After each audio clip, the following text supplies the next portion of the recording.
फ्लटरसाठी आपण dart आणूया. Dart अजून सोपं आहे आणि म्हणून त्यांनी 2017 साली फ्लटर आल्यानंतर फ्लटर फ्रेमवर्कची प्रोग्रामिंग लँग्वेज कोणाला चूज केलंय? डार्टला. मग ही अख्खं जी स्क्रीन आहे ना, अख्खीची अख्खी स्क्रीन, याला स्कॅफोल्ड म्हणतात. काय म्हणतात? आणि स्कॅफोल्डच्या आतमध्ये काही पार्ट्स आहेत. पहिला पार्ट काय असतो? ॲप बार. मधला पार्ट काय? आणि शेवटी बॉटम नॅव्हिगेशन. हे कळतंय?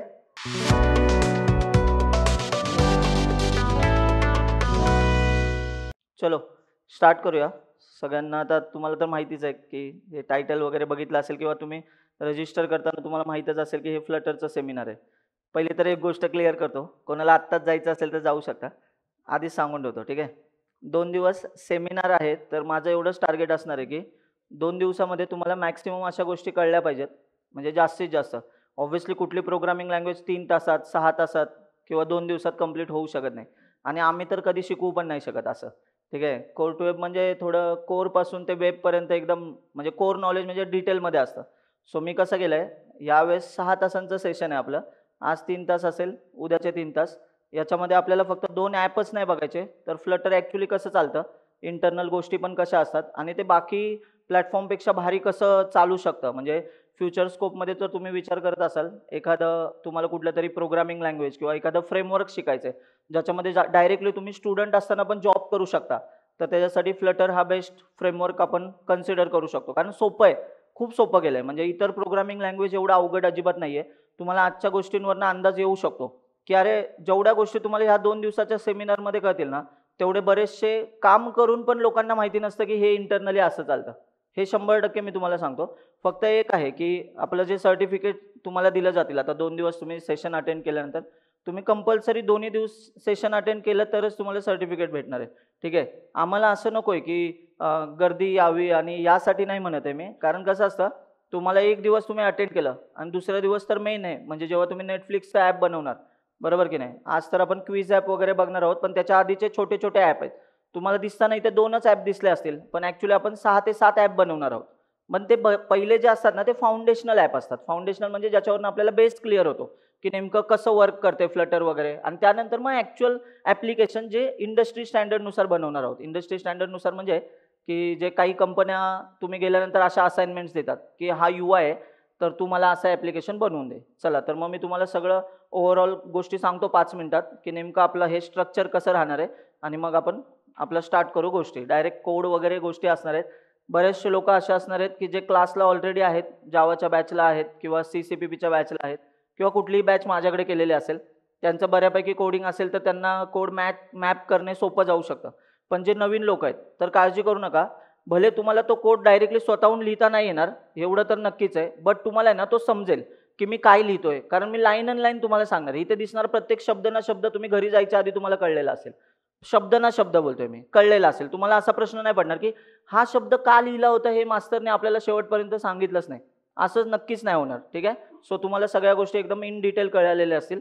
फक्त एकच आहे, थोडी शांतता राहील असंच विचार करा. म्हणजे जरी तुम्हाला एखादी कन्सेप्ट असं वाटलं की अरे हे मला आत्ता समजलं नाही, थोडा एक पॉईंट संपल्यानंतर क्वेश्चन विचारा. हवं तर तो लिहून ठेवा, म्हणजे कळलं ना? म्हणजे मध्ये डिस्टर्ब नाही होणार, कोणाचा फ्लो पण नाही, माझा पण फ्लो नाही डिस्टर्ब होणार. कारण जे लोक ऑलरेडी शिकलेत त्यांना माहिती आहे की खरंच 6 तास पुरेसे नाही आहेत. काही लोकांसाठी 6 तास म्हणजे एक अख्खा कोर्स कंप्लीट होण्याचं सिनारिओ असतो. म्हणजे आपण नाही का 3 तासात पायथन शिका, आणि आपल्याला असं वाटतं की क्या बात आहे, 3 तास. मग आपण लगेच गुणाकार करतो. 9 तास मी देईन एका दिवसात, 3 लँग्वेज खतम. तू खतम. लँग्वेज तशाच आहेत, ठीक आहे? म्हणजे लँग्वेज अजिबात नाही हालत. लँग्वेजचा डेटा टाईप पण संपलेला नसतो, ठीक आहे? आपल्याला असं वाटतं की आपण कॅल्क्युलेशन करतो. YouTubeवरती व्हिडिओ दिसतात आपल्याला, 3 आवर्समध्ये जावा शिका. काय कडक. आपण बोलतो लगेच आपण धरतो. हां, शेवटच्या इंटरव्ह्यूच्या आदल्या दिवसाचा 1 दिवस मी 9-10 तास तर देऊच शकतो. मग मी जावा संपवेन, पायथन संपवेन, इवन जावास्क्रिप्ट वगैरे पण संपवेन, फ्लटर संपवेन. 3 तासात फ्लटर शिका. पण असं खरंच होत नाही. त्यामुळे म्हणतो की मी तुम्हाला आहे ना, इथून जाताना सेमिनार संपल्यानंतरचा सिनारिओ काय असेल की तुम्हाला आहे ना फ्लो कळलेला असेल की फ्लटर कसं चालतं. तुम्ही तुमचं ॲप्लिकेशन आरामात बनवू शकाल, म्हणजे त्या ब्लॉकला घेऊन. पण एवढं नक्की आहे, ते डिटेलमध्ये शिकण्यासाठी एक प्रोग्रामिंग लँग्वेज चांगली यावी लागते. तिचं नाव डार्ट आहे. काय नाव आहे? डार्ट. जसं जावा वगैरे आपण ऐकलं ना तसं. चला, मग मी तुम्हाला सांगून घेतो आपण कसं शिकणार आहोत. आपण पहिल्यांदा काय करणार आहोत, तर मी तुम्हाला ना बेसिक हिस्ट्री सांगेन, म्हणजे मोबाईलची हिस्ट्री, मोबाईल स्मार्टफोन वगैरेची बेसिक हिस्ट्री. ही डिटेलमध्ये सांगायला वेळ नाही घालवणार, एकदम बेसिक हिस्ट्री असेल. त्यानंतर अँड्रॉइड ऑपरेटिंग सिस्टीम आहे, हे तुम्ही ऐकलेलं असेल. ऐकलंय ना सर? अँड्रॉइड प्रोग्रामिंग लँग्वेज नाही आहे, अँड्रॉइड OS आहे. OS म्हणजे ऑपरेटिंग सिस्टीम. तुम्ही ऑपरेटिंग सिस्टीम 3 तर ऐकलेलं असतीलच नक्की. एक विंडोज असतं, लिनक्स असतं, मॅक OS असतं.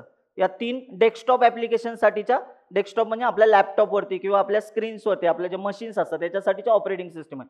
पण मोबाईल हे एम्बेडेड डिव्हाइस आहे. एम्बेडेड डिव्हाइस म्हणजे कळतं ना, छोट्या पार्टमध्येच त्याने सगळं एम्बेडेड म्हणजेच त्या मशीन वगैरे सगळं बसवलेलं असतं. मोबाईल बघा ना, फार फार तर मोबाईल आता तुम्ही बघितला असेल, सॅमसंगचा फोल्ड मोबाईल आहे एक, तो सगळ्यात आता मोठा मोबाईलपैकी एक म्हणू शकतो आपण. बाकीचे फोन बघा ना, एकदम छोटे असतात पण काम तेच करतात जे बाकीचे मोठा फोन करतोय, टॅप करतोय, सेमच गोष्ट आहे. मग एम्बेडेड सिस्टीम आहे, त्याच्यासाठीच्या ऑपरेटिंग सिस्टीम आहे ना, या नॉर्मल ऑपरेटिंग सिस्टीम असून चालत नाही. तर मग त्यासाठी कुठल्या ऑपरेटिंग सिस्टम असतात, तर त्या स्पेसिफिक OS असतात. आता अँड्रॉइड डिव्हाइस तुम्ही ऐकलेलं असेल, तर अँड्रॉइडसाठी अँड्रॉइड OS आहे. कळते ना मी काय बोलतोय, नक्की कळते ना? हां, अँड्रॉइड OS असतं. आयफोनसाठीची कुठली OS असते रे? iOS. ठीक आहे, बरं चला मग आपण एक प्रश्न विचारूनच टाकू. किती लोकांकडे आता इथे बसलेल्यांपैकी अँड्रॉइडचा मोबाईल आहे? बघा बरं आजूबाजूला. ठीक आहे, हां, गुड. आता आयफोन किती लोकांकडे? ताट हात वर करा. हां, ठीक आहे. आधी आहे ना, म्हणजे आत्ताचा काळ थोडा बदलत चाललाय. थोडंसं शॉर्टकटमध्ये सांगतो. आत्ता गेल्या वर्षीपर्यंत असा सिनरी होता, की आयफोनने मार्केटमध्ये अशी जादू केलेली, की आयफोन हे स्टेटस सिम्बॉल होतं. पण तुम्ही नोटीस करा, ते स्टेटस सिम्बॉल आता कमी होत चाललंय. आयफोनला छपरी फोन म्हटलं जातंय. मला नाही माहिती का? पण असं का झालंय ते नाही माहिती मला.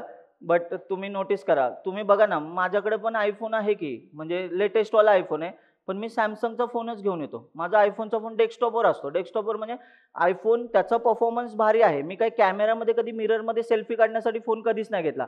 मला माहिती आहे मी ॲप्लिकेशन बनवतोय, मी ॲप डेव्हलप करतोय, तर मला ते रन करण्यासाठी वेगवेगळे डिव्हाइसेस पाहिजेत. मला त्यांचा परफॉर्मन्स चेक करायचा असतो, की कुठल्या फोनवरती कुठलं ॲप्लिकेशन कशा लेव्हलला चालतंय. यासाठी आम्ही फोन घेतलेत बरं का. पण तुम्ही नोटीस केलं असेल, आता मी कालचीच एक न्यूज बघितली, म्हणजे रील्समध्येच बघितलं होतं. बिल गेट्समध्ये तो सॅमसंगचा फोल्डचा फोन होता. गाडीमधनं तो फोटो काढत होता. बघितला असेल, तुम्हाला पण आला असेल तो फोटो. नक्कीच, म्हणजे सेम कंटेंट बघतोय.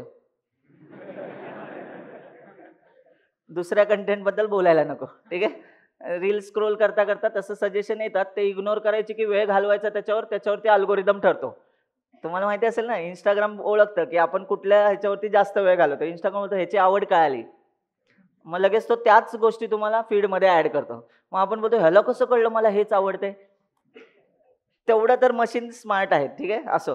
तर तुम्हाला सांगण्यासाठी मी हे सांगतोय, की आता बघा अँड्रॉइडचे जे मशीन्स आहेत, आता तुम्ही सॅमसंगचं बघितलं असेल, तर अँड्रॉइड OS पासूनच ते इन्स्पायर्ड होऊन सगळ्या गोष्टी असतात. म्हणजे अँड्रॉइड OS जे मेन आहे. आता तुम्ही एक गोष्ट ऐकलेली असेल, हे ऑपरेटिंग सिस्टम वगैरे जरी जुन्या असेल, म्हणजे विंडोज झालं, लिनक्स झालं, मॅक OS झालं, ह्या खूप आधीच्या आहेत. बट आयफोनवाल्या सिनारिओ, iOS म्हणा किंवा अँड्रॉइड OS म्हणा, ह्या लेटेस्ट सिनारिओमधल्या, लेटेस्ट म्हणजे एकदम पण लेटेस्ट नाही, तसं त्याला 20 वर्ष झाले. ऑलमोस्ट 20 वर्ष होत आले. तुम्हाला माहिती असेल अँडी रुबिन नावाचा एक माणूस आहे, ज्याने अँड्रॉइड OS शोधून काढली. जो गुगलचा एम्प्लॉई आहे आता, अँडी रुबिन. ठीक आहे, गुगल कंपनी ऐकले? हो, नक्की ना. एक वेळ होती अशी की गुगल शिवाय कोणाचं पानही हलत नव्हतं. आता ChatGPTने त्याचा बाजार बसवलाय. तुम्ही नोटीस करा, आधी काही सर्च करायचं तर आधी गुगललाच गेलं जायचं. आपण जातो ना, गुगललाच जायचो असं, की काही पाहिजे असेल तर. पण नंतर कसं झालं, आता ChatGPT कसं आपल्याला एक सिंगल ह्याच्यामध्येच आन्सर देतं. गुगल कसं आपल्याला वेगवेगळ्या लिंक्स देतं, म्हणजे असं 10-15 लिंक असतात. मग आपण त्या एक ओपन करत बसतो. त्याच्यामध्ये वेळ जायचा. पण ChatGPT कसं स्मार्ट आहे. ChatGPT काय बोलतं, तुझं एक्झॅक्ट आन्सर मी तुला देतो. जर तुला असं वाटलं की हे आन्सर छान नाही, तर तू रिजनरेट करू शकतो. माहिती आहे ना, तुम्ही त्या आन्सरशी सॅटिस्फाईड नसाल तर तुम्ही क्लिक करू शकता, ते नवीन आन्सर पण तुम्हाला देतं. मग ChatGPT झालं, DeepSeek. एक मिनिट, हे दोन्ही शब्द ऐकलेत, किती लोकांनी ऐकलेत? हां, ऐकलेत, सगळ्यांनी ऐकलेत. हां, गुड. हे ChatGPT आणि DeepSeek तर ऐकलेलं असेल. आता ग्रॉक पण ऐकलं असेल. किती लोकांनी ग्रॉक ऐकलंय? काय ग्रॉक? कुठल्या कंपनीचं आहे? XAI. XAI कोणाची कंपनी? Elon Musk. बघा ना, काय असेल, काय घोळ झाला, काय चाललंय, SpaceX दिसतंय तुम्हाला. आता सुनीता विल्यम्सला आणायचं होतं, SpaceX पुढं होतं. म्हणजे सगळ्या सेक्टर, टेस्लाच्या गाड्या, म्हणजे तुम्ही ऐकलेलं असेल सगळ्या सेक्टरमध्ये डॉमिनेट करतोय. उगाच त्याचं व्हॅल्युएशन $400 बिलियन नाही रे, व्हॅल्युएशन आहे त्याचं $400 बिलियन, जोक नाही आहे. $1 बिलियन म्हणजे आत्ताच्या कॅल्क्युलेशन नुसार 9,000 कोटी. थोडक्यात आत्ताच्या लेटेस्ट आपला आकडा म्हणजे रुपये आणि डॉलरच्या सिम्बॉलनुसार आपण जर गेलो ना तर ते 90 रुपयाच्या आसपास आहे ना, 9,000 कोटी. म्हणजे एवढं त्याच्याकडे $400 बिलियन त्याचं व्हॅल्युएशन आहे. असो, पण आता तुम्ही नोटीस करा ना, ही लोक नाही का रेसमध्ये लागलेत. आता तुम्ही नोटीस केलेलं असेल एआयची रेस चालू आहे, सगळी एआयची रेस चालू आहे. आता बघा ना, 2004 साली अँडी रुबिनने अँड्रॉइड ओएस काढलं होतं. त्याचं काय म्हणणं होतं, एम्बेडेड सिस्टीमसाठी म्हणजे छोटे छोटे फोन आहेत त्याच्यासाठी आपल्याला काय बनवायचंय की आपल्याला ऑपरेटिंग सिस्टीम बनवायचे. मग ती ऑपरेटिंग सिस्टीमवरती त्यांनी काय विचार केला की आता या ऑपरेटिंग सिस्टीमवरती जर प्रोग्राम करायचेत म्हणजे कोड करायचेत, बरोबर की नाही, ॲप बनवायचेत, तर आपल्याला एक प्रोग्रामिंग लँग्वेज यायला पाहिजे. मग त्यांनी तेव्हा त्यांचा चॉईस असा होता की त्यांच्याकडे ऑप्शन खूप होते. जसं की पायथन होती, जावा होती, C# होती. C# ऐकलं, .NET ऐकलं ना, ती मायक्रोसॉफ्टचीच प्रोग्रामिंग लँग्वेज आपण कन्सिडर करू शकता, कारण मायक्रोसॉफ्टच आहे C#. तर तुम्ही लक्षात घ्या, त्याच्याकडे एवढा चॉईस असताना त्यांनी काय केलं, जावा वापरली. जावा पहिले अँड्रॉइडसाठी वापरली गेली, मग नंतर कोटलिन वगैरे तुम्ही ऐकलेलं असेलच या गोष्टी, फ्लटर आलं, रिॲक्ट नेटिव्ह, हे क्रॉस प्लॅटफॉर्म आहे. आता हे क्रॉस प्लॅटफॉर्म वगैरे शब्द काय आहेत हे मी तुम्हाला सांगणार आहे, पण थोडक्यात एक माहिती सांगतो. 2004 साली आहे ना अँड्रॉइड ओएस आली, पण एक लक्षात ठेवा, अँड्रॉइड ओएस येत होती ना तर आयफोनवाले पण काही गप्प बसले नव्हते. म्हणजे ॲपलची कंपनी तेव्हा गप्प बसली नव्हते. त्यांच्या पण डोक्यात होतं की आपल्या एम्बेडेड डिव्हाइससाठी आपण ॲपलचा फोन लॉन्च करायचा, म्हणजे आयफोन आपण लॉन्च करायचा, त्याच्यासाठी आपली स्वतःची ऑपरेटिंग सिस्टीम असली पाहिजे. म्हणून त्यांनी यांच्याच बरोबरीने iOS पण लॉन्च केलंय. पण तुम्ही एक नोटीस केलं का, अँड्रॉइडचा मोबाईल सगळ्यात पहिला लॉन्च नाही झालाय, आयफोनवाला फोन आधी लॉन्च झालाय. 2007 साली पहिला आयफोन पिक्चरमध्ये आलाय आणि 2008 साली तो आपला जो HTC नावाचा एक फोन होता ना, तो लॉन्च झालाय अँड्रॉइड ओएस सोबत. म्हणजे 2007 साली आयफोनचा पहिला फोन येतो की जो लॉन्च केला iOS सोबत. iOS कळते ना, iOS म्हणजे ॲपलच्या मोबाईलमध्ये असलेली ऑपरेटिंग सिस्टीम, त्यालाच iOS असं म्हणतात. आणि अँड्रॉइडच्या फोनमध्ये असलेल्या ऑपरेटिंग सिस्टीमला अँड्रॉइड ओएस म्हणतात. लक्षात राहील ना, अवघड वाटते का, नाही ना. हां, पण आता तुम्ही नोटीस करा, हे स्मार्टफोन होते ना, पण हे स्मार्टफोन स्मार्ट कधी होत गेले, त्यांना स्मार्टफोन का म्हटलं गेलं, याचा अर्थ ह्याच्या आधी डब्बा फोन असणार आहेत. रादर तुम्ही पण बघितलेले असेल, तुमचा काळ थोडा 2000च्या नंतरचा दिसतोय सगळ्यांकडे बघता. आम्ही स्वतः 1857 मधले वाटायला लागलोय. मलाच असं वाटतं की मी त्या पहिल्या स्वतंत्र चळवळीत कदाचित सहभागी होतो. 1857चा उठाव झाला होता माहिती आहे ना, त्यावेळेस मला कदाचित वाटायला लागलंय. ऍक्च्युली कसं होतं बघा ना, आधी कसं असायचं, म्हणजे मी माझा किस्सा सांगतो आमच्या ह्याच्यातला. 1998 वगैरेचा सिनारिओ 2-3 वर्षाचा असेल तर आहे ना, PCO असायचे, STD PCO माहिती आहे ना, असे बूथ असायचे आणि त्याच्या बाहेर आहे ना संडेला लाईन लागलेली असायची. का तर घरी सगळ्यांना फोन करायचे असायचे. आता आम्ही मुंबईत राहायचो, गावाला फोन करायचं तर PC STD बूथवरती जाऊन ते काय करायचे, फोन घ्यायचे, थोडा वेळ बोललं की मागचा माणूस ठोकावायचा दरवाजा की अरे आम्हाला पण कॉल करायचा आहे. पण तुम्ही बघा ना, त्यानंतर आहे ना 2000 नंतर हळूहळू तुम्ही बघत असाल ना तर साधे साधे फोन सगळ्यांकडे यायला लागले. ते नोकियाचा एक फोन होता, आठवते का, असा जाडसारखा फोन होता आणि त्याच्यामध्ये पिवळ्या पिवळ्या रंगाचा डिस्प्ले होता. लय घाणेरडा डिस्प्ले होता, पण तेव्हा तो सगळ्यात भारी होता. हेच असतं ना नवीन असं, जाऊ दे त्या विषयात नको जायला. कळतंय ना तुम्हाला. हां, असो, ठीक आहे. बिटवीन द लाईन समजून घ्या बरं का. मला बऱ्याचदा बोलता नाही येणार, कदाचित हे कुठे ऑनलाईन वगैरे गेलंच चुकून, तर कोणाला हे कळायला नको की फ्लटरची बॅच नव्हती, वेगळीच बॅच होती, ठीक आहे. तर असं नको व्हायला. सो सगळ्यांनी लक्ष द्या. तर तो फोन आता बघा ना, याचा अर्थ आहे ना, ते स्मार्टफोन आले म्हणजे काय, त्याला ना ती वायर वगैरे नव्हती आणि तो घरात ठेवायचा नव्हता, तो खिशात घेऊन फिरू शकत होतो. पण तुम्ही एक विचार करा ना, ग्रॅहम बेल ऐकलं ना, ग्रॅहम बेल, टेलिफोनचा शोध. आपण लहानपणी ऐकतो ना स्टोरी, ग्रॅहम बेलने टेलिफोनचा शोध लावला. आता तुम्ही विचार करा, त्यांनी किती आधी टेलिफोनचा शोध लावलाय. पण स्मार्टफोन म्हणजे आपण असं म्हणू शकतो, मोबाईलचा जन्म व्हायला 1984 उजाडावं लागलंय. म्हणजे 1984ला पहिल्यांदा मोबाईल एक पिक्चरमध्ये आला.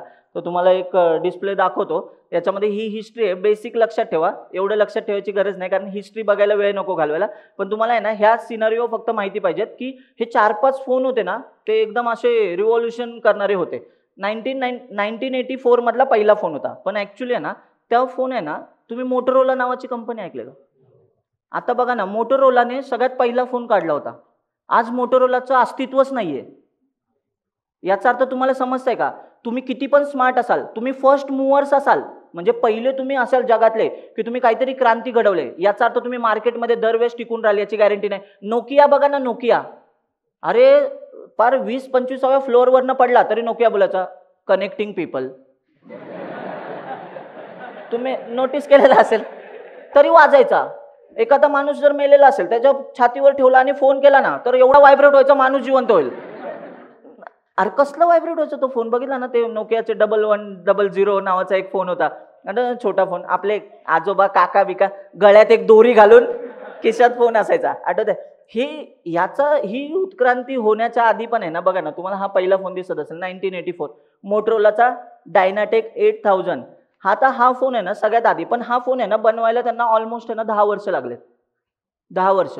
आता तुम्ही मॅन्युफॅक्चरर बघाल ना तर एका मिनिटामध्ये एखादा फोन तयार होत असेल, एवढं फास्ट झालं की नाही गोष्टी.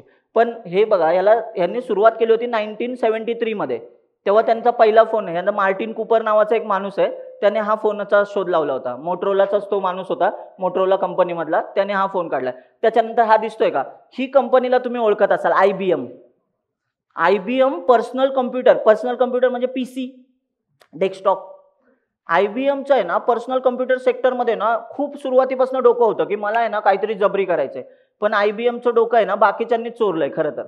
म्हणजे IBM चुकीच्या माणसांकडे गेला आणि चुकीच्या माणसांनी त्या गोष्टींचा फायदा घेतला. झेरॉक्स सारखी कंपनी, झेरॉक्स तुम्ही सगळ्यांनी ऐकलं असेल. आता बऱ्याचशा लोकांना वाटेल झेरॉक्स काय, आपण जी झेरॉक्स करतो ना झेरॉक्सचं मशीन, त्या नावाची एक कंपनी होती, रादर आहे झेरॉक्स नावाची कंपनी. झेरॉक्स नावाची कंपनीने ऍक्च्युली ना कम्प्युटरच्या दुनियेमध्ये स्मार्ट गोष्टी आणल्यात सगळ्यात पहिला. तुम्हाला काय वाटतंय, जे ऍपलकडे जे माऊस वगैरे आहे, जे GUI मॅकबुक बघितलंय तुम्ही?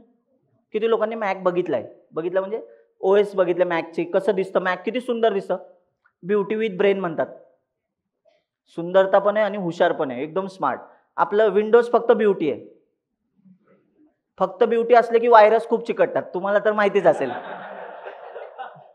तुम्हाला चांगलं कळत असेल. ठीक आहे. हा, लिनक्सचं कसं आहे माहिती आहे का, लिनक्स स्मार्ट आहे, पण लिनक्स काय बोलतं बघ, चेहरा ना देखो चेहरे ने लाखो को लुटा, दिल सच्चा और चेहरा झूठा. ऐकलं ना गाणं? लिनक्स काय म्हणतं, आमचा परफॉर्मन्स लय भारी, आमच्याकडे व्हायरस विरस येत नाही, पण आम्ही कधी हँग होत नाही.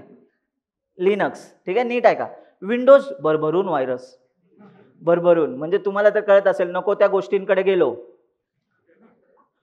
नको त्या लिंक्स, नको त्या साईट, बरं WWW बोलायला नको, तुम्हाला तर माहितीच आहे. मग त्याच्यातनं व्हायरस येणार. विंडोज काय बोलतं, विंडोज सगळ्यांना अट्रॅक्ट करतं. पण मॅकचा सिनारिओ कसा आहे, मॅक आहे ना दिसायलाच फक्त सुंदर नाहीये, क्रिएटिव्ह आहे आणि स्मार्ट. का बोलतोय माहिती आहे का, परफॉर्मन्स वाईज आहे ना या दोघांपेक्षा मॅक अजून भारी लेवलला काम करतं. म्हणून आहे ना मॅक बघा ना, त्यांना आपल्याला असं वाटतं की मॅकचा GUI म्हणजे ग्राफिकल युजर इंटरफेस, जो चेहरा आपल्याला दिसतो, तुम्ही बघितलं असेल ना, मिनिमाइज वगैरे केलं ना तर मॅक असं जातं. आपण मिनिमाइज करा बरं, एखादं पेज दिसतं आपल्याला, मिनिमाइज केलं की विंडोज कसं करतं, गरीबासारखं दाखवतो, गपचूप.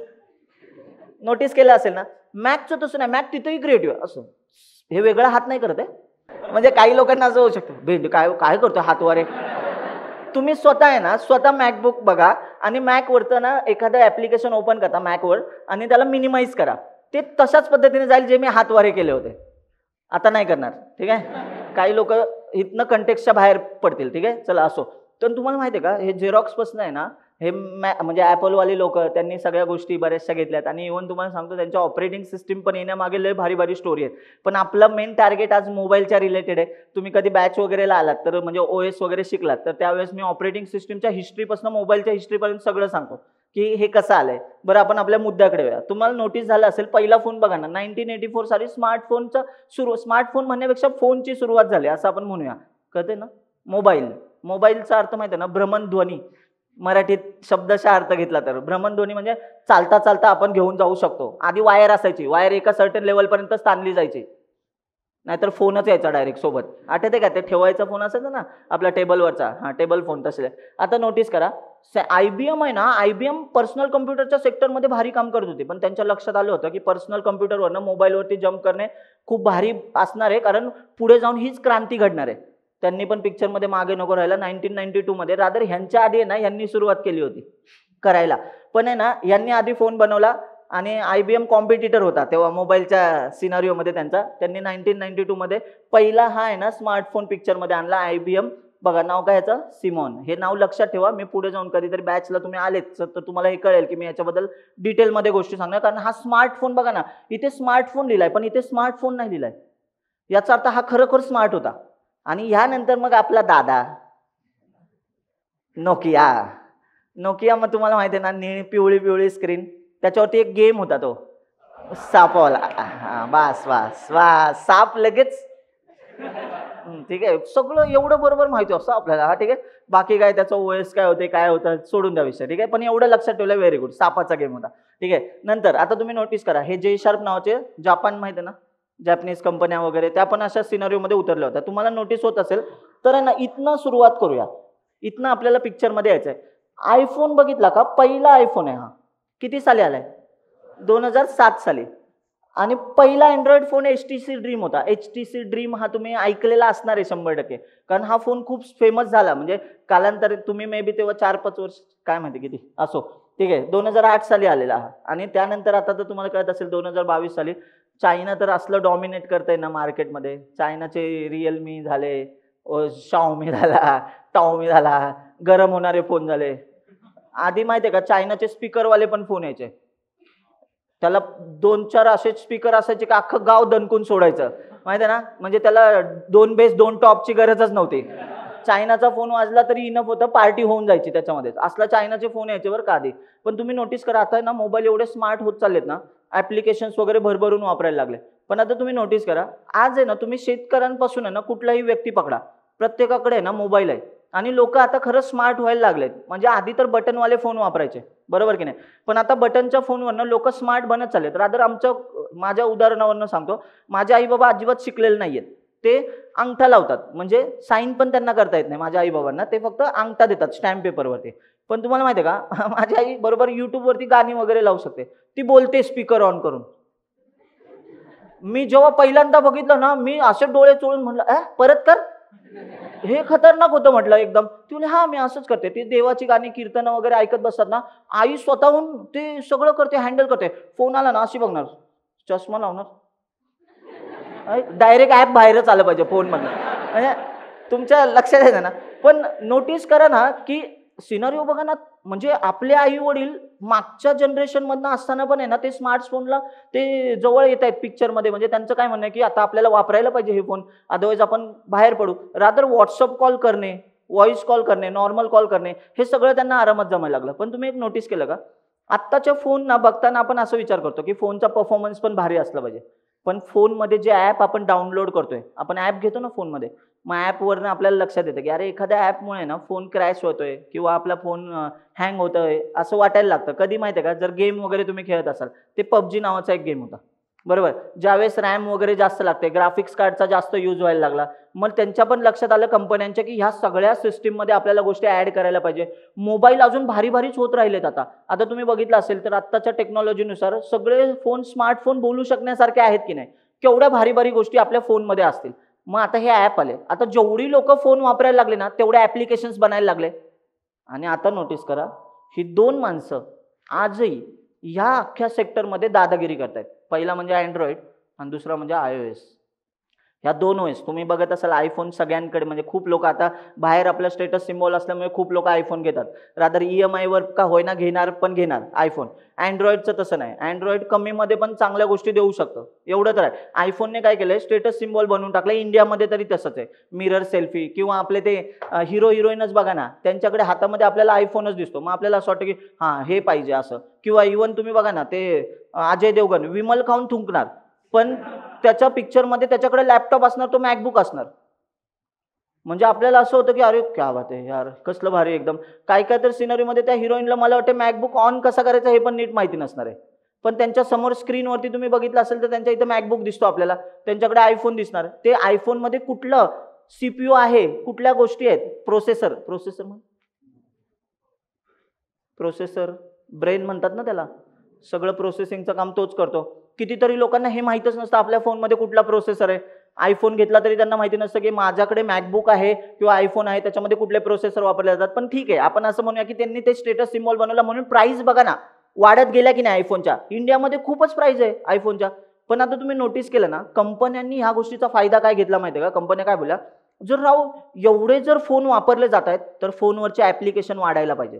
मग प्रत्येक कंपन्या स्वतःचे ॲप्लिकेशन्स बनवायला लागले आणि त्यांना गरज पडायला लागली. आधी फक्त अँड्रॉइडची गरज होती, म्हणजे काय जास्त क्राऊड अँड्रॉइडचा होता, रादर आजही तो टक्का जास्तच आहे अँड्रॉइडचा. पण कालांतराने आयफोन एवढे चीप होत जातील ना की 50-50% हा क्राऊड पुढच्या 2-3 वर्षामध्ये होऊन जाईल. आयफोन 50% लोकांकडे, अँड्रॉइड ओएस 50% लोकांकडे. हे 100% होणार आहे एवढं लक्षात घ्या. कारण की आता आहे ना जग थोडं बदलतंय आणि लोकांना असं वाटतं की अरे मला हे फोन घेतले पाहिजेत, ॲटलिस्ट परफॉर्मन्स तरी आपण बघू शकतो. आता नीट आहे का मी काय सांगतोय? तुम्हाला एक लक्षात आलं का?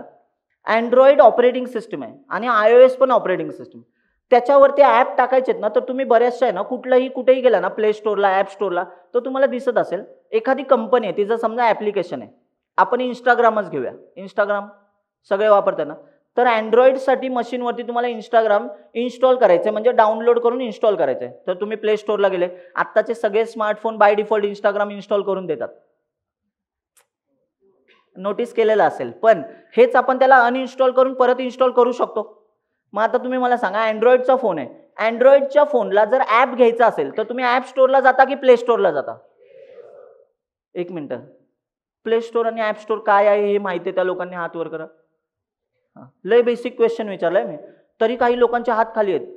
अरे प्ले स्टोअर, अँड्रॉइडमध्ये प्ले स्टोअर असतं ज्याच्यावरती सगळे ॲप्स असतात.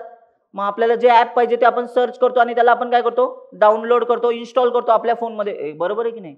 आणि आयफोनच्या साईडला ॲप स्टोअर असतं. ॲप स्टोअर, ॲप्लिकेशन स्टोअर म्हणतात त्याला. त्याच्या आतमध्ये सगळे ॲप असतात. मग आता तुम्ही नोटीस करा, एक्झाम्पल्स सांगतो. तुम्हाला इंस्टाग्राम डाउनलोड करायचं आहे तर तुमचा अँड्रॉइडचा फोन असेल तर तुम्हाला प्ले स्टोअरवरनं त्याला डाउनलोड करावं लागेल. पण तुमचा आयफोन असेल तर, म्हणजेच या दोन्ही ओएस अँड्रॉइड आणि iOS काय म्हणतात माहिती आहे का? तुम्ही माझ्या ऑपरेटिंग सिस्टीम वापरा, रादर तुम्ही माझी ओएस वापरून तुम्ही वेगवेगळे ॲप्लिकेशन बनवू शकता. म्हणजे तुम्ही अँड्रॉइडसाठीचे ॲप्लिकेशन बनवू शकता, तुम्ही प्ले स्टोअरला ते टाका. आणि iOS वाले काय सांगतात की तुम्ही आयफोनसाठी ॲप्लिकेशन बनवा आणि ॲप स्टोअरला टाकून द्या, जेणेकरून युजर काय करतील ते डाउनलोड करतील आणि वापरतील. आता एक्झाम्पल सहित सांगतो. आता तुम्ही क्लासला येताना तुम्ही अँड्रॉइडचं ॲप्लिकेशन डाउनलोड केलं असेल, ते स्कॅन करायला तुम्ही स्कॅन केलं ना आतमध्ये येताना, याचा अर्थ तुम्ही ॲप डाउनलोड केलं. आता ॲप डाउनलोड करायचं तर ते ॲप काय तुमच्या मोबाईलमध्ये ऑलरेडी इन्स्टॉल होतं का? नाही. जे जुने स्टुडंट आहे ऑब्व्हियसली त्यांच्याकडे कोर्टवेबचं ॲप आहे. पण जे नवीन स्टुडंट आहे त्यांनी काय केलं, प्ले स्टोअरला गेले, कोर्टवेब सर्च केलं, ॲप डाउनलोड केलं, लॉग इन वगैरे केलं आणि स्कॅन केलं तिथे जाऊन. याचाच अर्थ मला काय सांगायचं नीट आहे का? याचा अर्थ प्रत्येक कंपन्या स्वतःचे ॲप्लिकेशन बनवायला लागले आणि कंपन्यांना गरज वाटायला लागली की अँड्रॉइडसाठी ॲप्लिकेशन आधी बनवायला पाहिजे. पण आता तुम्ही नोटीस करा, आयफोनचा सगळ्या जगामध्ये वाढणारा वापर बघायला लागली लोक आणि कंपन्यांच्या लक्षात आलं, राव अँड्रॉइडसाठी ॲप बनवणे फक्त चांगलं नाही, आयफोनसाठी पण ॲप बनवायला पाहिजे. मग आता तुम्हाला एक स्पष्ट गोष्ट सांगून टाकतो.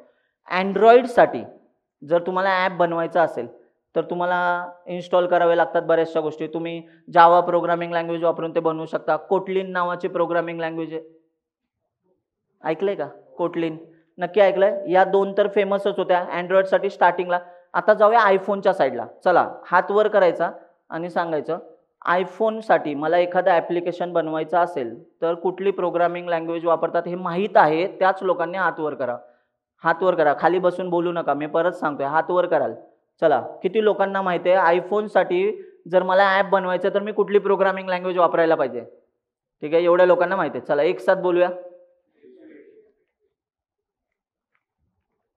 काय कोणीतरी केलं असं काय? हां, स्विफ्ट नावाची प्रोग्रामिंग लँग्वेज आहे. ती स्विफ्ट कार आपण बोलतो ना, ते स्पेलिंग आहे त्याचं पण स्विफ्ट. ठीक आहे. पण तुम्हाला माहिती आहे का, सुरुवातीला जेव्हा iOSचे ॲप्लिकेशन बनवले जात होते ना, तेव्हा स्विफ्ट प्रोग्रामिंग लँग्वेज वापरली नव्हती जात. तुम्ही मला सांगाल, हा आयफोन पहिल्यांदा कुठल्या साली आलाय बघा? 2007 साली. तेव्हा पण ॲप असतील की नाही? मग स्विफ्ट आहे ना 2014 साली आले. किती साली? 2014. मला सांगा, 2007 पासून 2014 पर्यंत आयफोनवरती ॲपच नसतील का? मग असणार. याचा अर्थ स्विफ्टच्या आधी पण एक प्रोग्रामिंग लँग्वेज होती. कोणाला माहिती आहे का त्याचं नाव? त्यांनी हात वर कराल आणि सांगाल. हां बोला. Objective C. ऑब्जेक्टिव्ह सी नावाची एक प्रोग्रामिंग लँग्वेज होती ज्याचा वापर करून आधी आयफोनवरती प्रोग्रामिंग केलं जायचं. हे कळतंय का? मग एक मी काम करतो, मी हे बडबडतोय ना, तर मी हे तुम्हाला इथे फक्त ड्रॉ करून दाखवतो म्हणजे तुमच्या नेहमी लक्षात राहील. ठीक आहे, हे स्विच करतोय. हे बघा, लक्ष द्या सगळ्यांनी. दोनच माणसं आहेत पिक्चरमध्ये. कोण कोण सांगा? अँड्रॉइड आणि iOS या दोन्ही ऑपरेटिंग सिस्टीम आहेत. पण ह्या कशासाठीच्या ऑपरेटिंग सिस्टीम आहे? मोबाईलसाठीच्या. कशासाठीच्या? मोबाईलसाठीच्या. हे लक्षात घ्या बरं का, मी डेस्कटॉप बद्दल बोलत नाहीये, ठीक आहे. डेस्कटॉप बद्दल बोलत असतो तर मी या 3 लोकांचा उच्चार केला असता. कोणाचा? विंडोज, मॅक ओएस आणि लिनक्स. पण आपण डेस्कटॉप बद्दल आज बोलत नाहीये, कारण आपण ऍप बनवणार आहे. आणि ऍप आपण कोणासाठी बनवणार आहोत? मेनली मोबाईलसाठी. कळतंय का रे? हां, मग आता मला सांगा, हा जो अँड्रॉइड आहे, ठीक आहे. आता अँड्रॉइड आहे ना, अँड्रॉइडची ओएस म्हणजे ही आपण ऑपरेटिंग सिस्टीम म्हणूया, आणि ह्याची iOS म्हणजे ही आयफोनची ऑपरेटिंग सिस्टीम आहे. ही मोबाईलसाठी उपयोगी पडते. आता नीट ऐका, सुरुवातीच्या काळापासून 2000, तुम्हाला माहिती आहे ना, 2004 साली आलं अँड्रॉइड. किती साली आलं? किती साली आलं? 2004 साली. लक्षात ठेवा, अँड्रॉइड किती साली आले? 2004. याच्या फाउंडरचं नाव काय आहे? Andy Rubin. काय नाव आहे? हा गुगलचाच माणूस आहे. कोणाचा माणूस आहे? गुगलचा डेव्हलपर आहे. म्हणून तुम्हाला माहिती आहे ना, अँड्रॉइडचा ओनर जर तुम्ही सर्च केलं तर तुम्हाला दिसेल कोण आहे? गुगल. बघा, नोटीस करा, गुगल तुम्हाला दिसेल किती फील्डमध्ये पुढे. म्हणजे आपल्याला असं वाटतं गुगल फक्त सर्च इंजिन आहे, नाही का. आपल्याला खूप लोकांना होतं गुगलवर फक्त, अरे पण ती अँड्रॉइड ओएसचं सगळी मालकी कोणाकडे? गुगलकडे. आता इथे येऊया, iOS ही कुठल्या कंपनीकडे? ॲपल.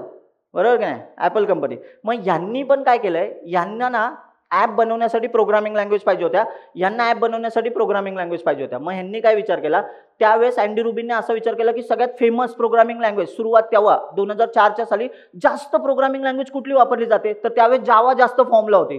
म्हणून त्यांनी कुठली प्रोग्रामिंग लँग्वेज निवडली? जावा. समजतंय का? मग पुढे ॲप बनवायला लागले, कोटलिन पण आलं. कोटलिनमध्ये पण ॲप्लिकेशन बनवायला लागले, म्हणजे ॲप. इकडे बघा, यांच्याकडे आहे ना, यांच्याकडे लय भारी होतं. पहिला कोण होती सांगा? मी आता मगाशी बोललो ऑब्जेक्टिव्ह सी. नंतर कोण आली? स्विफ्ट. आता आहे ना, तुम्हाला माहिती आहे का, ह्यांचं लय भारी आयफोनवाल्यांचं. नवीन फोन आला ना, जुन्या फोनला डब्बाच कन्सिडर करतात. तुम्ही नोटीस केलं का? नवीन फोन आला ना, जुन्या फोनची प्राइस आहे ना, ॲपल थोडं थोडं कमी करत जातं. अरे चेक केलं असेल तुम्ही, मार्केट जर नीट बघितलं ना, ॲपलचं हेच आहे. ते नवीन फोन प्रमोट करतात, दरवर्षी एक नवीन फोन आणतात, आणि जुन्या फोनला असं दाखवतात ना की आमचे युजर तर श्रीमंत आहे, आमचा कस्टमर श्रीमंत आहे. म्हणजे त्यांनी हे सांगितलंच आहे, श्रीमंत आहे तर त्यांनी जुना फोन नाही वापरला पाहिजे, त्यांनी आता नवीन फोन घेतला पाहिजे. म्हणून तुम्ही नोटीस करा, यांचं ना सिनारिओ लय भारी आहे. यांनी स्विफ्ट आणली ना 2014 साली, त्यांनी डायरेक्टली सांगितलं ऑब्जेक्टिव्ह सी प्रोग्रामिंगसाठी वापरू नका. म्हणजे 2014च्या नंतर त्यांनी सगळा फोकस कुठे शिफ्ट केलाय? स्विफ्ट नावाच्या प्रोग्रामिंग लँग्वेजवर. पण ह्याच्यामध्ये ना अँड्रॉइडमध्ये तुम्हाला बरेचसे ऑप्शन्स भेटतील. मग आता तुम्ही लक्ष द्या सगळ्यांनी. आता बघा मी काय सांगतोय, लक्ष द्या. आता आहे ना 2 स्टोअर आहेत आपल्याकडे. किती स्टोअर आहेत? 2. पहिल्या स्टोअरचं नाव काय? इथला प्ले स्टोअर. हा कोणाचा स्टोअर आहे? अँड्रॉइडसाठीचा. इथे लिहून ठेवतो, अँड्रॉइडसाठीचा स्टोअर. आता इथे कुठला स्टोअर आहे? App store. हा कोणासाठीचा आहे? iOS साठीचा. कळतंय ना रे? बघा ना किती सोपं चाललंय, रॉ भाषेमध्ये चाललंय. अजून कुठे प्रोग्रामिंग पिक्चरमध्ये आलंय का? नाही आलंय. मग आता तुम्ही नोटीस करा, आपण समजा एखादं ना, लक्ष द्या बरं का, इंस्टाग्राम सारखं ऍप्लिकेशन कोणाला तरी बनवायचं. इंस्टाग्राम कोणत्या कंपनीचं आहे सांगा? मेटा. मेटाचा फाउंडर मार्क झुकरबर्ग. माहिती की नाही रे? सगळे फाउंडर्स माहिती असतील ना, हे फेमस तरी? नक्की ना? बरं ठीक आहे, चला एकदा टेस्ट घेऊनच टाकू. चला एक एक प्रश्न विचारतो, हात वर करून सांगायचं. किती लोकांना इथे क्लासमध्ये बसल्यानं गुगलचा फाउंडर माहिती आहे? गप्प खाली बसून नाही बोलायचं, हात वर करून सांगायचं. चला हात वर करा, ताट. आता गुगल किती वेळा नाव ऐकलंय? खूप वेळा ऐकलं की नाही? ताट हात वर करा एकदम. तुम्ही स्वतःच्या डोळ्यांनी बघा, रोज गुगल आपण सर्च करतोय. होय, एक मिनिट सांगतो. काही पण साईट सर्च करताय, कळतंय ना? गुगल थ्रू जातंय, डोमेन. लक्षात घ्या, गुगलला तुम्ही एकदा तरी जाताय ना तुम्ही. याचा अर्थ गुगल किती साली आले गुगल माहिती आहे का? 1998 साली आले. 1998 साली गुगल आले. याचे 2 फाउंडर आहेत. हा बोला नावं. लॅरी पेज आणि सर्जी ब्राइन. लॅरी आणि सर्जे असं बोलूया. लॅरी पेज आणि सर्जी ब्राइन हे 2 फाउंडर आहेत त्याचे. आणि तुम्हाला माहिती आहे का, हे दोघं पण जगातल्या 10 श्रीमंत लोकांमध्ये येतात. तुम्ही म्हणाल ऑब्व्हियसली कसं? नाव कसं नव्हतं माहिती मग तुम्हाला यांचं? ऑब्व्हियसली. हा म्हणजे आपलं बोलताना बघा ना, सर असलंच पाहिजे सर, गुगल आहे ते. अरे गुगल आहे, पण तुला काय माहिती गुगल बद्दल? तू फक्त सर्च करतोय गुगलवरती जाऊन नको त्या गोष्टी. हे थोडं शोधलं असतं राव. हे गुगलच्या मागे ब्रेन कोणाचं आहे? कोणी नशीब हात वर करून बोललं नाही सुंदर पिचाई.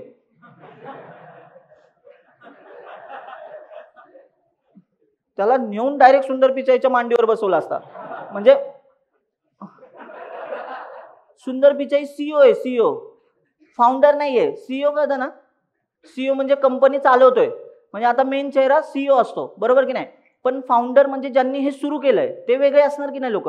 मग तसंच तुम्हाला मायक्रोसॉफ्ट कंपनी पण माहिती आहे, विंडोज फाउंडर बिल गेट्स. ठीक आहे, एक तरी नाव लक्षात ठेवा, ह्याच्या बरोबर अजून लोक आहेत. ठीक आहे, असो ऍपल स्टीव्ह जॉब्स. हे नाव माहिती नसेल ना, खरंच सांगतोय क्षेत्रच बदला सिरियसली. म्हणजे कारण हे यांनी क्रांती केली राव. म्हणजे स्टीव्ह जॉब्स आपण बोललो तर त्यांनी क्रांती केली आहे ऍक्च्युली गोष्ट, बरोबर. बिल गेट्स एक झाले. आता येऊया जरा ओएसच बोलते तर लिनक्स ओएस बद्दल बोलूया. हात वर करायचा, लिनक्सच्या फाउंडरचं नाव सांगायचं, किती लोकांना माहिती आहे. ताट हात वर करा, चला. गुडव अँडरसन बोलू नका, तो पायथनचा फाउंडर आहे. हा चला, हा बोला मित्र. पिलरच्या इथे, हा खाली बसून. लायनस टोरवॅल्ड्स ऐकलंय नाव, त्याचं नाव लायनस आहे असं. याच वरनं बघा ना, ह्याचा एस काढून काय झाला एक्स, आणि एक्स स्टँड्स फॉर माहिती आहे का, एक्स म्हणजे एलॉन मस्क नाही आहे, हा युनिक्स आहे. युनिक्स एक ऑपरेटिंग सिस्टीम आहे जी सगळ्यात पहिली ऑपरेटिंग सिस्टीम कन्सिडर केली जाते. ऍक्च्युली पहिली नाहीये ती, पण बोलतात ना की अशी क्रांती करणारी पहिली ऑपरेटिंग सिस्टीम. याच्यावरच त्या 3 ऑपरेटिंग सिस्टीम आल्यात, विंडोज, लिनक्स आणि मॅक. मग मला सांगा बरं, हा लायनस टोरवॅल्ड नावाचा माणूस आहे, त्याने लिनक्स आणलं. मॅक ओएस ऍपल कंपनीने आणला, ऍपलच्या फाउंडरचं नाव स्टीव्ह जॉब्स आहे. मायक्रोसॉफ्ट ही त्याची विंडोज ओएस आहे. विंडोज ओएस म्हणजे मायक्रोसॉफ्टचा फाउंडर आपल्याला माहिती आहे, बिल गेट्स. ऐकले ना, बिल गेट्स जास्तीत जास्त इंडियातच असतात. डॉली चायवाला चहा बी पितात, म्हणजे स्कोप आहे बरं का. कोड करून बिल गेट्स नाही भेटणार, चहा विकून भेटू शकतो. कळतंय ना तुम्हाला, बिल गेट्स केवढं मोठं नाव आहे राव. म्हणजे जगातल्या श्रीमंतांमध्ये नाव येतं त्यांचं, टॉप 10 लोकांमध्ये श्रीमंत आहे. तसंच आपण तुम्ही लक्षात घ्या, ह्या माणसांना कधी विसरू नका ज्यांनी गुगल शोधलंय, लॅरी पेज आणि सर्जी ब्राइन. हे इंडिव्हिज्युअल जगातल्या श्रीमंतांमध्ये येतात दोघं, इंडिव्हिज्युअल.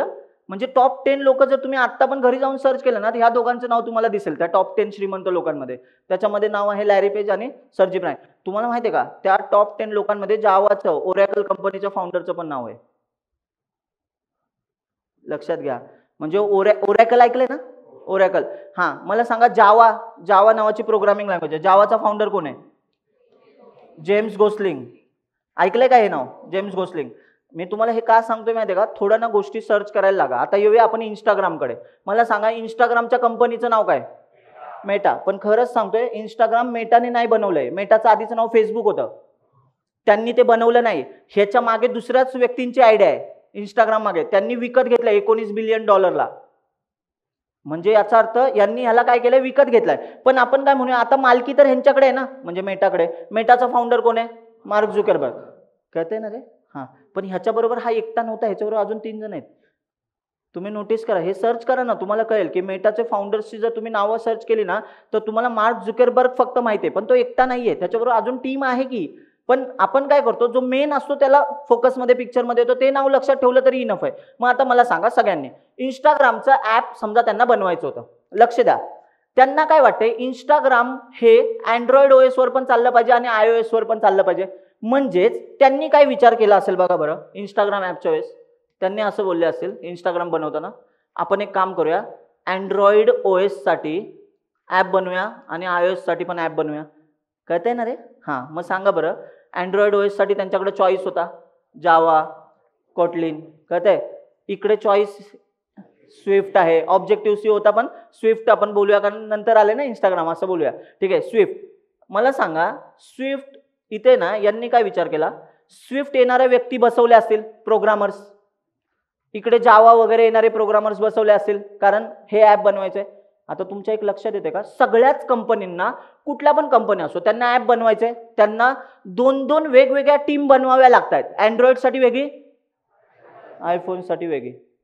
मग तुम्ही नोटीस करा की एकच ऍप आहे, पण बनवायला वेगळ्या वेगळ्या टाईपचे 2 लोक लागले. एक अँड्रॉइड वाला लागला आणि एक आयफोन वाला लागला. हे कळतंय ना, अतिशय सोप्या भाषेत सांगतोय. मग याच गोष्टीमध्ये कुठेतरी त्रुटी वाटत होत्या आणि यातनं जन्म झाला क्रॉस प्लॅटफॉर्म प्रोग्रामिंग लँग्वेजचा. क्रॉस प्लॅटफॉर्मचा अर्थ असा होतो, कोड एकदाच लिहायचा, पण तो दोन्हीकडे चालला पाहिजे. म्हणजे एकच डेव्हलपर असेल, ऍप बनवणार, पण ते ऍप अँड्रॉइड वर पण चालेल आणि iOS वर पण चालेल. आणि अशा आत्ताच्या सिनारिओमध्ये सगळ्यात 2 फेमस गोष्टी आहेत. पहिली आहे रिॲक्ट नेटिव्ह. पहिला कोण आहे? React native. याला क्रॉस प्लॅटफॉर्म का म्हणतात ते तुम्हाला सांगतो, पण आधी लक्ष द्या. इथे बघा रिॲक्ट नेटिव्ह. आणि दुसरं आहे फ्लटर. तुम्ही कुठल्या सेमिनारला आलेत? फ्लटरच्या. कळतंय? म्हणजे फ्लटरवरचा कोड आपण ह्या दोघांमध्ये बोलायला गेलं तर कोड एकदाच लिहायचा आहे. कोड एकदाच लिहायचा आहे, पण तो अँड्रॉइड साठी पण चालणार, iOS साठी. रादर एक लक्षात घ्या, क्रॉस प्लॅटफॉर्मचा अजून एक अर्थ फक्त फोनवरच चालणार असं नाही. तुम्हाला माहिती आहे का? बघा मी इथे लिहून दाखवतो. अँड्रॉइड वरती पण हे ॲप चालणार, iOS वर पण चालणार, इवन डेस्कटॉप वरती पण चालणार. डेस्कटॉप कळते का? Windows, Linux, Mac. अजून गोष्ट वेब वरती पण चालणार. म्हणजे तुम्ही म्हणाल काय बोलता सर, एकदाच कोड करणार आपण सगळीकडे चालणार? यस. मग तुम्हाला आज याचा डेमो बघायचा असणारच आहे.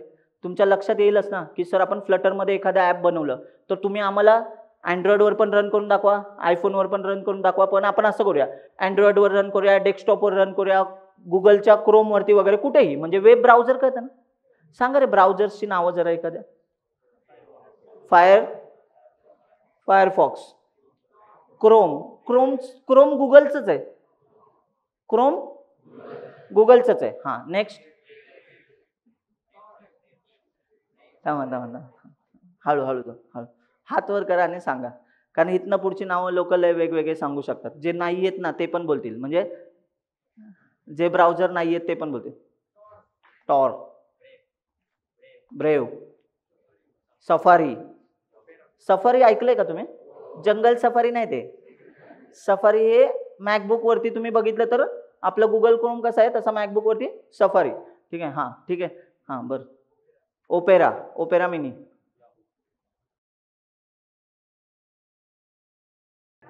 Yahoo, UC. चायनीज कोण आहे रे इथं बसले? UC browser. हां माहिती आहे ना, चायनीज ब्राउझर आहे. ठीक आहे असो.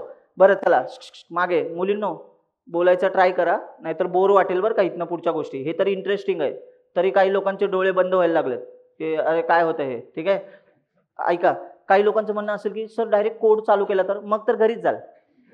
ठीक आहे थांबा जरा, हळू जाऊ, हळू. ठीक आहे स्लो. ठीक आहे चला आता बघा, मला चला सगळ्यांनी बोला, सगळ्यांनी बोलूया. आधीच्या सिनारिओमध्ये आपल्याला अँड्रॉइड वरती कोड करायचा असेल तर आपल्याला जावा और कोटलिन म्हणजे एक वेगळी प्रोग्रामिंग लँग्वेज वापरावी लागत होती. iOS वर करायचे तर स्विफ्ट वगैरे वापरावं लागत. आता क्रॉस प्लॅटफॉर्म आले. क्रॉस प्लॅटफॉर्म मध्ये दादागिरी करणारी 2च माणसं आहेत सध्या. कोण? React native, Flutter. आता तुम्ही एक ऐकलं असेल ना, रिॲक्ट नेटिव्ह हे रिॲक्ट पासूनच आलेलं असणार आहे. म्हणजे रिॲक्ट वरनच तिथनं सिनारिओ असेल. आता एक प्रश्न नीट ऐका. हॅलो लक्ष द्या. तुम्ही एक गोष्ट ऐकाल ना तुम्ही हँग व्हाल. तुम्ही रिॲक्ट जेएस ऐकलंय? किती लोकांनी हा शब्द तरी ऐकलाय? रिॲक्ट जेएस ऐकलं तर तुम्ही सगळंच आहे. क्या बात आहे, गुड. चला आता बघा प्रश्न. रिॲक्ट कोणत्या कंपनीचा आहे माहीत असलेल्या लोकांनी हात वर करा. थांबा, खाली बसून बडबडू नका. रिॲक्ट कोणत्या कंपनीचा आहे हे माहिती आहे त्या लोकांनी हात वर करा. चला पटपट.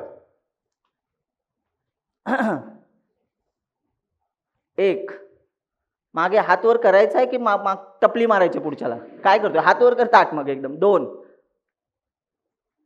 हां बोल मित्रा. Meta, Facebook. मेटाच आहे. तुम्ही काय आम्हाला धंद्याला लावलं आणि हा प्रोग्रामिंग लँग्वेज बनवतोय? धंद्याला लावलं म्हणजे कळते का? हा तुम्ही नोटीस करा, सगळ्या टाइमपास वाल्या गोष्टी आपल्याकडे दिल्या का? व्हॉट्सअप चॅट करत राहा. जेवलीस का मेसेज 7 लोकांना कर. म्हणजे तुमच्या लक्षात येते हे मेटा. अरे कसलं हे डेंजर. इंस्टाग्राम वगैरे सगळं आणलं बरं का. आपल्याला काय होईल, तू फोकस कर फक्त. गुलाबी साडी लाल लाल. हा कळते का? इकडे आपल्याला गंडवलंय आणि स्वतः बघा ना सगळ्या सेक्टरमध्ये पिक्चरमध्ये पुढे जाऊन बसलाय. इथनं आला रिॲक्ट जेएस. मग नंतरच्या सिनारिओमध्ये आता रिॲक्टचाच सिनारिओ कसा होता, हे जावा स्क्रिप्ट वगैरेच्या गोष्टींवरती डिपेंड होत्या गोष्टी. मग त्यातनंच कोण आला, एक क्रॉस प्लॅटफॉर्म प्रोग्रामिंग लँग्वेज आली. तिचं नाव काय? React native. म्हणजे रिॲक्ट नेटिव्ह पण आहे ना फ्लटरच्या आधी आले. मग रिॲक्ट नेटिव्ह जरा जास्त फेमस व्हायला लागले. लक्षात घ्या, जास्त फेमस व्हायला लागलं होतं.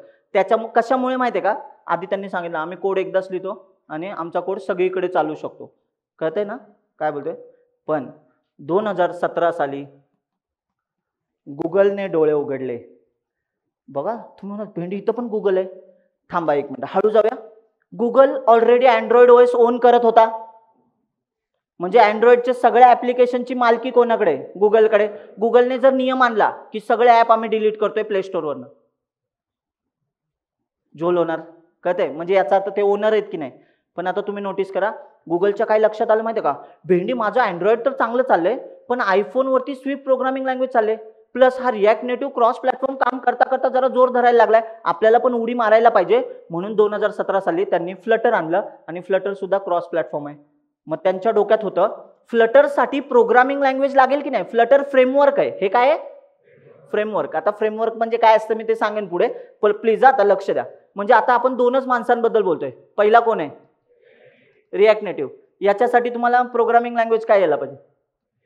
हा फ्रेमवर्क आहे खरं तर रिॲक्ट जेएस. पण तुम्हाला जावास्क्रिप्ट ऐकलंय ना? HTML CSS जावास्क्रिप्ट शब्द तर पाठच असतील. ठीक आहे. मग तुम्हाला जावास्क्रिप्ट येते, तुम्हाला रिॲक्ट जेएस येते, रिॲक्ट नेटिव्ह सोपं जातं. कळतंय? पण आता इथे बघा फ्लटर. फ्लटर मला सांगा कोणाचं आहे? गुगलचं. गुगलचं काय आहे? अँड्रॉइड.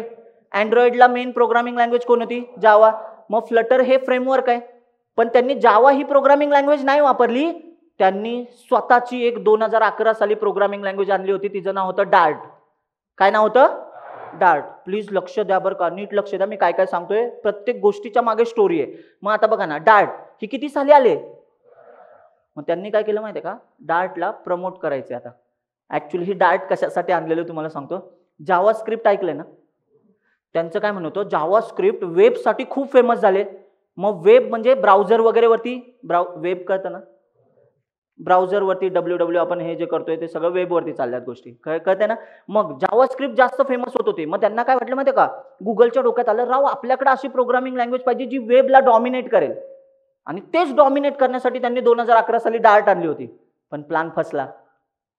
जे वेंडर्स असतात ना, वेंडर्स म्हणजे ब्राउझरवाली लोक, जे ओनर्स, फायरफॉक्सचं झालं, आता गुगलचं क्रोम तर स्वतःच आहे की नाही, त्यांनी स्वतः सपोर्ट दिला. पण सफारी झालं, सगळे ब्राउझर्स आहेत ना इतर जे तुम्ही नावं सांगत होता ना, UC ब्राउझर वगैरे, हे सगळे ब्राउझर होते. पण ते वेंडर्स होते ना, त्यांनी डार्ट आहे ना एवढं चांगलं नाहीये असं, म्हणजे ब्राउझर वेबसाठी चांगलं नाहीये असं म्हणून नाकारत गेले.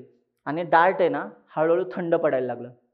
गुगलच्या लक्षात काय आलंय, आपलं प्रोडक्ट फेल होतंय, आपण एक नवीन प्रोडक्ट घेऊन येतोय, ह्याला प्रोग्रामिंग लँग्वेजची गरज आहे. याला तर त्यांनी जावा ठरवलं असतं तर ह्याची पण प्रोग्रामिंग लँग्वेज फ्लटरची जावाच असते. पण ते काय बोलले, ऑलरेडी अँड्रॉइडसाठी आपण जावा वापरतोच की नाही प्रायमरी लँग्वेज म्हणून. मग ते काय म्हटले, फ्लटरसाठी आपण डार्ट आणूया, डार्ट अजून सोपं आहे. आणि म्हणून त्यांनी 2017 साली फ्लटर आल्यानंतर फ्लटर फ्रेमवर्कची प्रोग्रामिंग लँग्वेज कोणाला चूज केले? डार्टला. एक मिनिट, घोळ नाही ना होते, चिवडा. सगळं कळलंय काय बोलले? मग बघा बरं, आता येऊया मेन आपल्या महत्वाच्या गोष्टीकडे. आता बघा मी एक एक नाव कमी कमी करत चालू, हे तुम्ही नोटीस केलं का? iOS मागच्या पेजला गायब होता, मागच्या या पेजला रिॲक्ट नेटिव्ह गायब आहे. आता कोण आहे पिक्चर मध्ये? मग पटपट बोलायचं. फ्लटर किती साली आलंय? कुठली कंपनी ओन करते? पण ह्या टीमला लीड करत होता, त्याचं नाव होतं एरिक सिडल. काय नाव होतं याचं? लक्षात राहील का? नका ठेवू लक्षात, काय नाही, नावात काय शेक्सपियर बोललाच आहे ऑलरेडी. ठीक आहे, चला. एरिक सिडल नावाचा एक माणूस आहे, हा लीड करत होता. पण हा गुगलचाच डेव्हलपर आहे. यांनी काय केलं, गुगलने फ्लटर आणलं 2017 साली. आता एखादं फ्रेमवर्क आणलं ना तर त्याला प्रोग्रामिंग लँग्वेज लागते. अँड्रॉइड फ्रेमवर्क आहे, OS कसं आहे तसं फ्रेमवर्क आहे. त्याला आपण प्रोग्रामिंग लँग्वेज कुठली वापरतो? जावा वापरतो, कोटलिन वापरतो. कोटलिन ऐकलंय ना शब्द? भले लँग्वेज नसेल बघितलं, ऐकलं. जावा तर ऐकलं असेल, नशीब ते अभ्यासक्रमात आहे, म्हणजे सिलेबसमध्ये आहे म्हणून ऐकलं ना. ठीक आहे, असो. चला, इथे कुठली प्रोग्रामिंग लँग्वेज वापरली? डार्ट किती साली आलंय? याचे 2 फाउंडर आहेत. ठीक आहे, हा ना लार्स बक नावाचा आहे आणि कॅस्पर एक नावाचा माणूस आहे. ठीक आहे, हे दोघं. याच्यातला आहे ना लार्स बॅकला तुम्ही जर सर्च केला ना तर तुम्हाला क्रोम माहिती आहे का? क्रोम, क्रोम काय?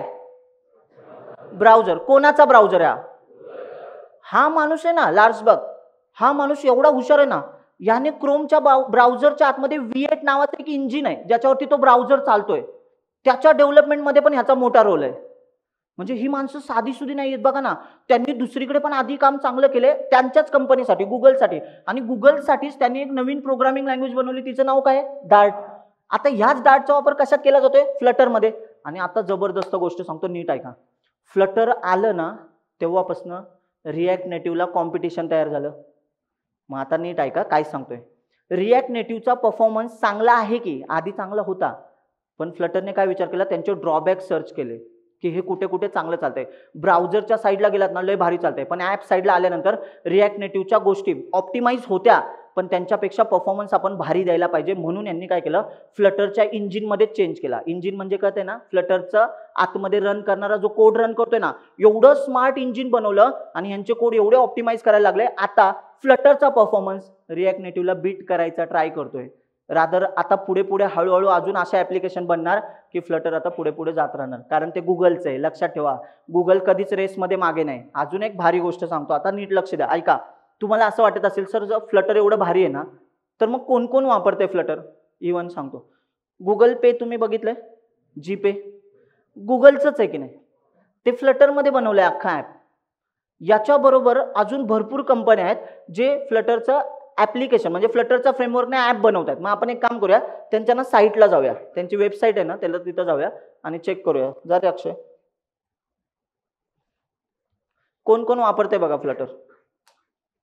हे बघा त्यांची ऑफिशियल साईट आहे, flutter.dev. इथे दिसतं ना फ्लटर, ही फ्लटरची साईट आहे. Flutter apps in production. हे बघा, हे सगळे ग्रॅब वगैरे तुम्ही ऐकलं असेल ना, ईबे, हे सगळे तर आहेत. स्क्रोल कर जरा पुढे. हां, फ्लटर ॲट गुगल. गुगल स्वतः पण बघा ना, गुगल पे पण कशात बनवलाय? फ्लटरमध्ये. गुगल अर्थ Flutter, Google ads, Google classroom, YouTube create, Google cloud, हे सगळे त्यांचे जे स्वतःचे आहेत ना प्रोडक्ट गुगलचे, सगळे फ्लटरमध्ये बनवलेत. अजून सांगतो, हे बघा, हे सगळ्या कंपन्या आहेत ना, ते फ्लटर वापरतात. या सगळ्या कंपन्या, हे त्यांनी सांगितलंय. आणि अजून एक भारी गोष्ट, डेमोज तर आहेत. हे बघा, या कंपन्यांची नावं तुम्ही आता कुठल्या कुठल्या कंपन्या, अलिबाबा, अलिबाबा 40 चोर कोण आहे रे? कोण होतं रे? 40 अलिबाबा कुठली कंपनी? जॅकमा. जॅकमा आता बघा, अलिबाबा माहिती आहे, जॅकमा माहित नाही, त्याचा फाउंडर आहे. जॅकमा नावाचा चायनीज एक आहे ना बिझनेसमॅन आहे, त्याची अलिबाबा.com नावाची कंपनी आहे. ते कॉपी पेस्टमध्ये लय हुशार आहेत चायना लोक, माहिती आहे ना. आज इकडे आलं जगात, दुसऱ्या दिवशी चायनामध्ये असतं. सेम टू सेम एकदम. हे दिसत आहेत का, या सगळ्या कंपन्या आहेत ना, याच्यामध्ये आपलं पण नाव येईल कोर्टवेबचं, नंतर येईल. ठीक आहे, थोड्या दिवसांनी आपलं फेमस होईल ना तेव्हा. ही फिलिप्स वगैरे तुम्ही ऐकलं असेल ना, या सगळ्या कंपन्या वापरतात. आणि भारी गोष्ट सांगतो, ऐका. इथे दिसतं, इथे इथल्या जवळच्या लोकांना दिसेल, मागच्यांना मे बी नाही दिसेल. मल्टी प्लॅटफॉर्म लिहिलंय, डेव्हलपमेंट वगैरे इकोसिस्टम, शोकेस डॉक्स. डॉक्स म्हणजे इथं ना तुम्ही फ्लटर इथनं पण शिकू शकता असं त्यांनी सांगितलंय. जर तुम्हाला वाचायचे फ्लटर तर तुम्ही डॉक्समध्ये जाऊन तिथनं वाचू शकता, पण ते वाचते त्यामुळे आपण क्लास करतो, बरोबर ना. मल्टी प्लॅटफॉर्म ठीक आहे, वाचते म्हणजे खूप वेळ लागतो वाचायला ना. डॉक्स म्हणजे डॉक्युमेंटेशन. ठीक आहे, बरं असो. आता तुम्हाला माहिती असेल, आता एक महत्त्वाच्या पॉईंटकडे येतो आणि आपल्या ॲक्च्युअल फ्लटरच्या सेमिनारला स्टार्ट करूया. लक्ष द्या, इंट्रोडक्शनच देतोय. हां, ड्रीम 11. ड्रीम 11 तर आजपासूनच आहे की ना. हां, येऊ नाही, 4,000 रुपये लॉसमध्ये तुम्ही तरी यू करताय. शेजारच्याकडनं पैसे घेऊन तो उधारी मागतोय. असं तर आपल्याला आनंद होऊ शकतो कधी, जर आपल्याकडचं कोणी माणूस 2 कोटी रुपये जिंकला तर. जर तो म्हणला तुला अर्धे देतो, अजून आनंद. ठीक आहे, पण तुम्ही नोटीस करा ना, आपल्या आजूबाजूला असे भेटतच नाहीयेत. आपली पोरं फक्त काय करतात, ड्रीम 11 मध्ये पैसे लावतात. पण माझं सांगण्याचं म्हणणं काय, नीट आहे का, ड्रीम 11 हे ॲप जरा नीट बघा.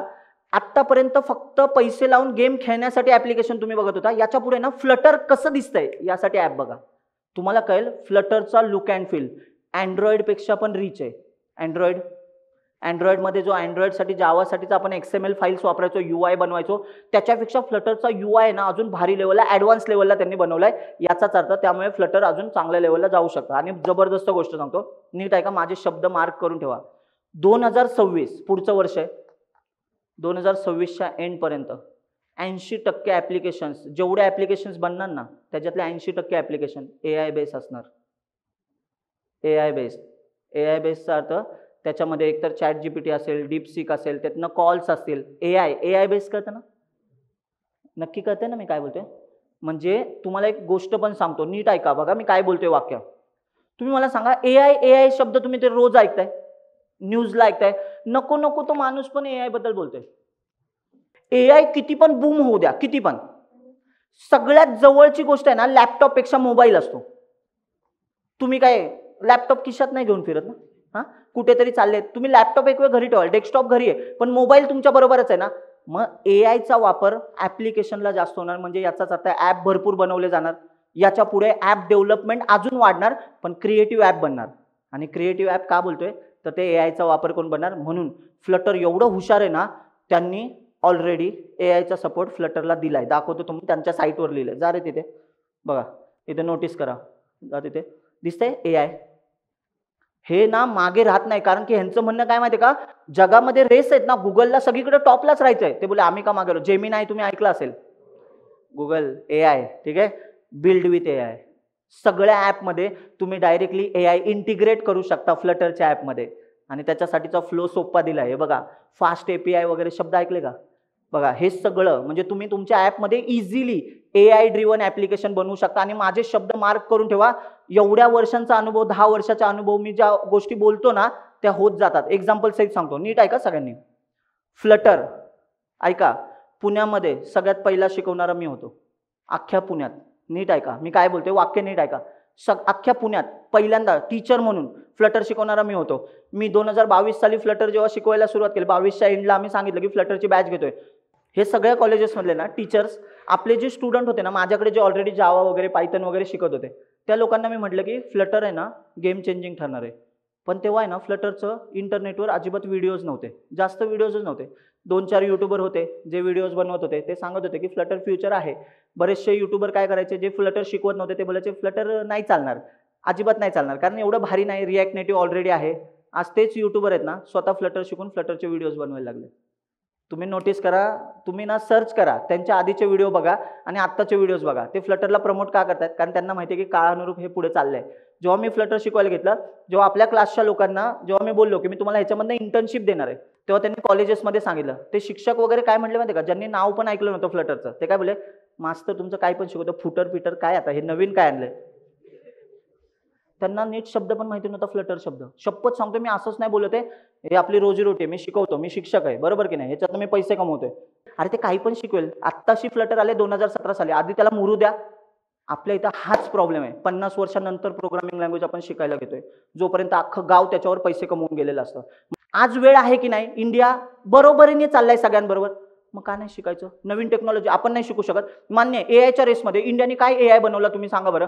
पण आपण जर क्रिएटिव्हिटी नाही पिक्चरमध्ये आणली, आपण जर प्रॅक्टिस नाही केली, तर आपण AI मध्ये काय बनवणार. आधी AI शिकून तरी घ्या, AI नेमका आहे काय बघा तरी, कसं चालतंय. बाहेरच्या माणसाने बनवला, आधी सर्च तरी करा ना, ChatGPT वापरा तरी, कळते ना, ग्रॉक यूज करा ना, तुम्हाला कळेल की हे AI कसे चालतात, हे ChatGPT वगैरे सारख्या गोष्टी चालतात कशा. माझं म्हणणं नीट ऐका मी काय सांगतोय. जेव्हा मी तेव्हा सांगितलं होतं ना फ्लटर फ्लटर, तेव्हा ते बोलले होते काय जात आहे. तरी पण आमच्या बॅचला हाऊसफुल बॅच होती, पहिली पण दुसरी पण बॅच हाऊसफुल.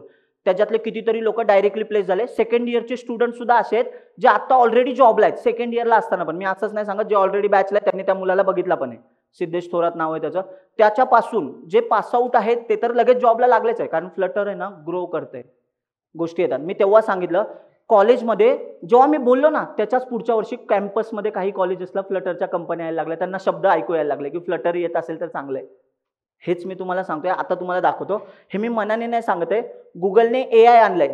तुम्हाला काय वाटतंय, गुगल असली छाटछूट प्रोग्रामिंग कुठली कंपनी आहे का. जगातल्या डॉमिनेटिंग कंपनीपैकी एक कंपनी आहे. जर तिला माहिती आहे ना AIच्या सेक्टरमध्ये आपल्याला भारी बनवायचं आहे, तर त्यांनी बघा बरं, इथे स्क्रोल हे कर रे, क्लिक कर, हां इथे दिसतंय AI. पण आता तुम्हाला माहिती आहे, नीट ऐका काय बोलतोय. गुगल AI इंटिग्रेट करू शकता ऍपमध्ये, हे त्यांनी सांगितलं फ्लटरच्या ह्याच्यात. गुगल अँड्रॉइडला जास्त प्रमोट करेल की फ्लटरला, नीट विचार करून आन्सर द्या. का फ्लटर. क्रॉस प्लॅटफॉर्म आहे, कारण त्याला काय भीती आहे माहिती आहे का, जर फक्त अँड्रॉइडला प्रमोट केला तर मी विशिष्ट मोबाईलवरतीच राहू शकतो. पण मी क्रॉस प्लॅटफॉर्म सपोर्ट केला, वेबला पण मीच असेल, डेस्कटॉपला पण मीच असेल, iOS वर पण मीच असेल.